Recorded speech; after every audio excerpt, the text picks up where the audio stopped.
The Equipment Maintenance and Transit Operations Center, or MTOC, is a cutting-edge transit facility operated by the Montgomery County government. MTOC comprises 12 buildings on 41 acres and is located on Crabs Branch Way in Rockville.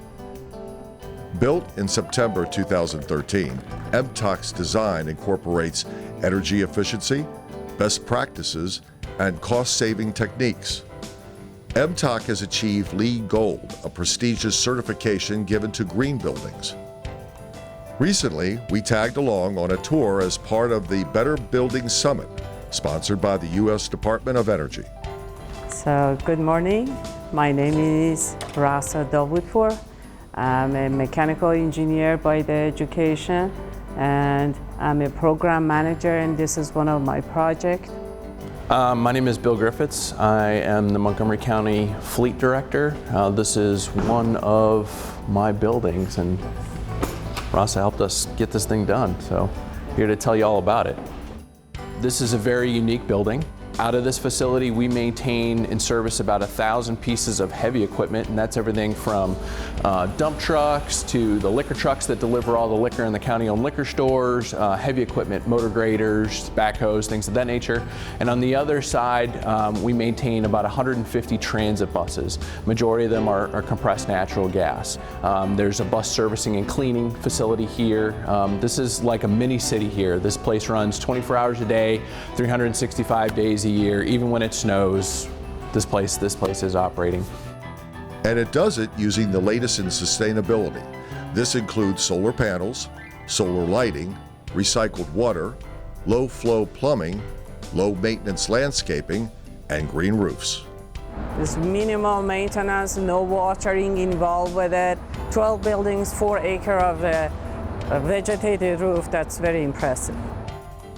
Green roof for us serves 3 major purposes. One is the beauty that we offer to our employees. Second, we use it as a rainwater harvesting system, which allows us that water to be used for flushing toilets and for recycling the water for our bus wash facility, which in actuality, if we have a good rain, that will use our rainwater harvesting for 3.4 days without tapping to WSSC water. We have used solar panel for our, not only as a farm to bring the energy back to our network grid, we are using solar lights, so it will allow us to benefit from the natural energy that includes in our environment as part of our energy. We have light sensors for all of our spaces. And light sensors, what it does, that if the occupant is there, the light comes on. If the occupant is not there, the light is not on. So what I did, I connected that light sensing to our air distribution system. So if the light is off, 95% of the chance there is nobody there to heat or cool the space. Therefore, there is no need for all this energy to be dumping to that space. So we cut down the amount of the air that goes to that room. So all the purposes we are doing here for the sustainability of our environment here is not only paying less utility for the county, but at the same token to be environmental friendly. The maintenance building at MTOC contains 3 distinct areas: a heavy equipment shop, a supplies and logistics area, and a transit shop. The units operate using best industry practices that incorporate safety, environmental impact, and cost savings. This is what we call like mixed use facility. So we have in-ground lifts as well as above ground post lifts. You'll see the centralized exhaust systems are front and rear here, and that's because of the different types of equipment we have. Radiant floor heating in all the shops. One of the features in the design we created, if you look at it, all the utilities is above the floor. That is extremely important when you run a fleet or maintenance operation. You are not dragging cables and exhaust or tubes. Safety in this type of facility should be considered the top priority. Centralized fluid distribution systems that go to underground storage tanks, fully monitored and networked.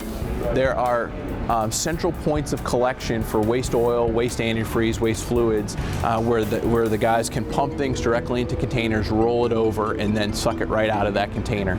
So you don't have, waste oil containers laying around all over the place, which is nice. If you've ever been to a really old auto facility, hazmat and cleanup is just, yeah. Because of the restriction and the loss that we had with some of our floor space here, they came up with these space-saving designs for parts. Actually, is integrated, so when a technician comes up to order a part, they type it in, it sources it, and it pulls it right out, finds the shelf and pulls it right down, and it'll actually tell them the part number, the bin, the location. Within here, there's anywhere you can configure these devices to have as many from 15 shelves all the way up to 100, depending on the size and configuration of the parts. Everything is received, it's barcoded, it's inputted into the system, and then stocked. All right, we can go through unless there's any more questions about in here, and we can go to the transit side.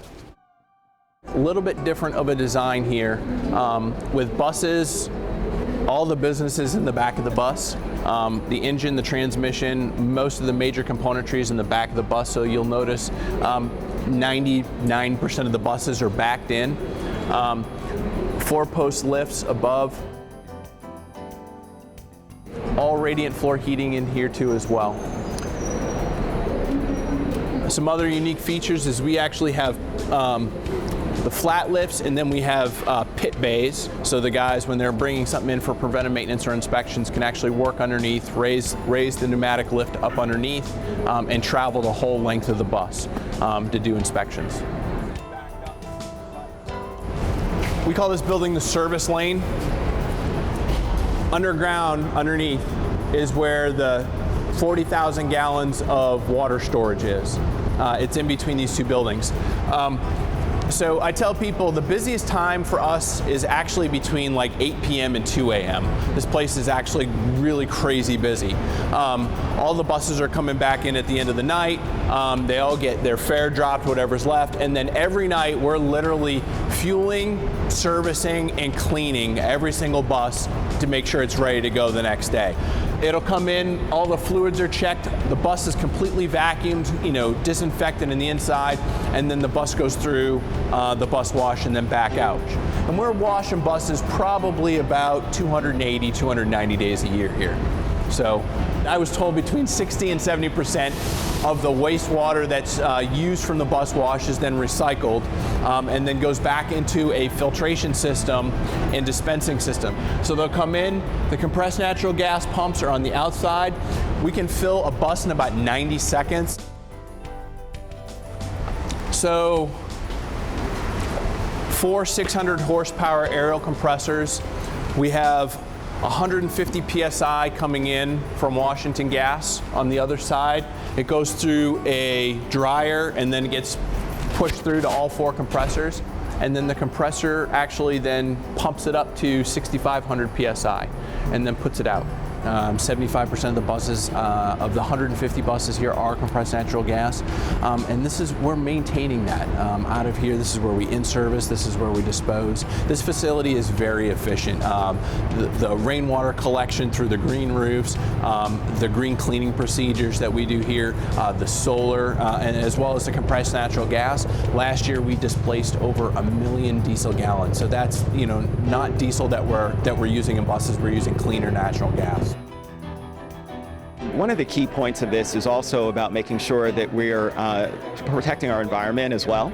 And so making sure that any kinds of leaks when it comes to oil or other kinds of dangerous fluids, making sure that our employees are protected as well by increased ventilation, all kinds of things that come about with a 21st century building that really help us. And also from an efficacy perspective in terms of making sure that we can quickly service these vehicles and then get them back on the road.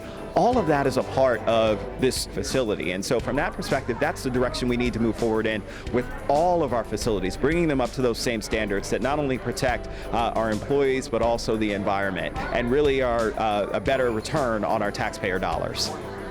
To learn more about the Division of Fleet Management or the county's Green Building Initiative, go to these websites.